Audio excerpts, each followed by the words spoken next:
ভাগ্যিস আলহামদুলিল্লাহ কেক বানানো শিখে গেছিলাম, নাইলে আমার অবস্থা কেরোসিন হয়ে যেত। কিনতে কিনতে যে কেকের দাম, 1 পাউন্ড কেক কিনতে গেলে 400-500 টাকা লাগে। সেই জন্যই ভাবছিলাম যে যেহেতু শিখে গেছি, মেয়ে যেহেতু আবদার করতেছে, আবার নানি শাশুড়ি আসছে বেড়াইতে, তাকেও তো একটু খাওয়াতে হয়, না খাওয়ালে বলবে না যে নাতি বউ কেক বানানো শিখে গেছে, অথচ কই আমি তো গেলাম খাওয়ালো না। একটা কে বদনাম নেওয়ার তো দরকার আছে, সেই জন্য আমি চিন্তা করলাম আজকে একটা কেক বানাই খাওয়াই নানি শাশুড়ি। নানি শাশুড়ি অনেক খুশি হবে এবং দোয়া করবে, তাদের দোয়াটাই তো দরকার, অন্য কিছু দরকার নাই হোক বা কেন, দোয়াটাই আসল। তো যাই হোক, এদিকে আমি কেক বানানো শুরু করে দিয়েছি।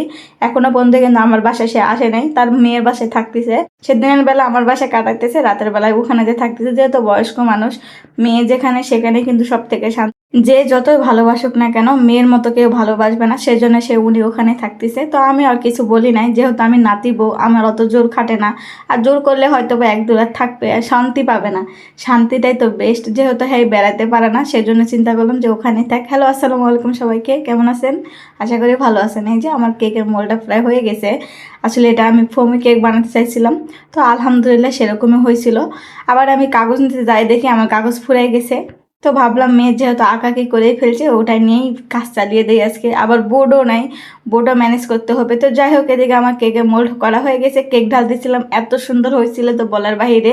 আমি যেহেতু নতুন নতুন কারিগর, নতুন নতুন শিখতেছি, খাওয়াইতে সবাইকে, সেই জন্য পারফেক্ট ভাবে যে হবে সেরকম কোনো কথা না। বানাইতে যে পারতেছি, খাওয়াইতেছি, এটাই তো আলহামদুলিল্লাহ। হাজার হোক, নিজের মানুষের কাছ থেকে খাওয়া কিন্তু মজাই আলাদা। তো যাই হোক, এদিকে কিন্তু আমার কেকটা হয়ে গেছিল, এত সুন্দর কেকটা হয়েছিল, কিন্তু চুলার আঁচ একটু জোরে আসছিল, সেজন্য একটু পুড়ে গেছিল। তো কি হয়েছে, নিজের মানুষই তো খাবে, আমি তো বিক্রি করতেছি না বা বাজার থেকে কিনে আনে দেখতেছি না যে পোড়া। যাই হোক, এদিকে আমি ক্রিম বানানোর জন্য রেডি হয়ে গেছি। তো ক্রিম ঢালতে গিয়ে দেখি উপরে দলা পেকে গেছে, সেজন্য উপরেটা ফেলে দিলাম। ফেলে দিয়ে আমি কেক ফাটানো শুরু করে দিয়েছি। তো আলহামদুলিল্লাহ আমি যেরকম চাইছিলাম সেরকমই হচ্ছিল, কিন্তু আরও অনেক কিছু দরকার আছে, অনেক কিছু লাগবে, কিনা লাগবে। তো এখন বর্তমান যেগুলি আছিল সেগুলি দিয়ে আমি কেকটা বানাইছিলাম। তারপরে আলহামদুলিল্লাহ যে দেখতেই পাচ্ছেন একটু পুড়ে গেছিল, আসলে চুলার জালটা একটু বেশি ছিল, সেই জন্য আমি যেহেতু গোসলখানায় গেছিলাম, গোসল করে এসে দেখি কেকটা বেশিক্ষণ হয়ে গেছে আর কি। তো যাই হোক, আমি পাইপিং ব্যাগ দিয়ে ক্রিম দিচ্ছিলাম। যেহেতু আমি নতুন কারিগর, হাত দিতে গেলে একটু উল্টাপাল্টা হবে, সেজন্য পাইপিং ব্যাগ দিয়ে কাজ সেরে ফেলছিলাম। তো যাই হোক, আমার মতো যারা নতুন কারিগর তারা এটাই ব্যবহার করবেন, এটাতে ভালো হয়। আর আমি যেহেতু বেশি ফিনিশিং আনতে পারবো না, সেজন্য এরকম করে নিয়েছিলাম, যতটা হোক ফিনিশিং আসছে তো আলহামদুলিল্লাহ।